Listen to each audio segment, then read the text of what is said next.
It's affecting the quality of the air we breathe outdoors, and it can affect the indoor air quality of your home. How? A couple reasons. Okay, so here we are again, another shot behind me. If you can see some of the rooftops of the buildings behind me, and then as you go up, looks very smoky, like fog, whiteout. That's the smoke from the wildfires. The wildfires are over in this direction, right? In the Coachella Valley is where we are now. There's mountains over here, you can't even see them. And the fire comes through the valley. The smoke is coming through the valley and into the valley and across this whole mountain range behind us, which is very difficult to see because of the smoke. Why am I sharing this? Because it's affecting the quality of the air we breathe outdoors, and it can affect the indoor air quality of your home. How? A couple reasons. One, if you have any openings in your home, let's say you have a window open. Don't think you would, but possibly you do. The door, going in and out of the door, front door, back door, whatever it is, that's going to be open for a brief period of time. So those things are obviously going to allow the outdoor air to come indoors. Ventilation in the home, where we're bringing into the home, the outdoor air into the home, into the attic space through soffits and things like that. And then if there's any leakage and where it can push down through the envelope in the attic space into the living space, evaporator coolers or swamp coolers. They're not very effective right now with the humidity out that we have.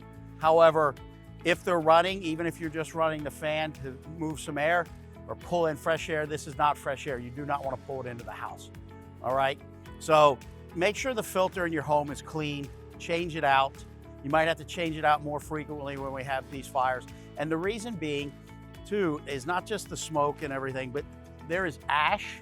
We've had a few days, quite a distance from these fires, where we've had ash on the cars and on the lawn furniture and things like that, or pool furniture. If you have, that's particulate matter. That means that can get into your lungs, right? And you definitely want to keep it out of your house. Stay indoors if you can. When you go outdoors, make sure that you're in an environment where you don't have ash and soot, which we don't have any ash right now. This morning when I left for the office, my truck was covered with some ash, all right?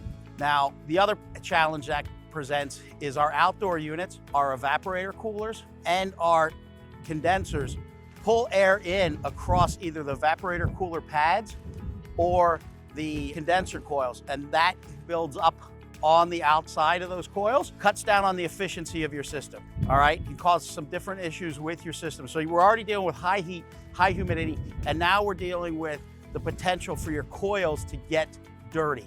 Now, you can call a contractor, you can call General Air Conditioning and Plumbing, we'll come out and help you. There's a lot of great contractors out there that can come out and help you with that. However, for the majority of you, I would say taking a garden hose with a very light spray so you don't damage the coils, and just applying a light spray will really help keep those things clean. Also, if you can get spray from the inside out, that helps because the air comes across the condenser, so it pulls air in. So if you can push out, that's great. The one thing I'll tell you, when you clean your condenser, make sure you shut the unit off. Don't let it be running while you're doing that.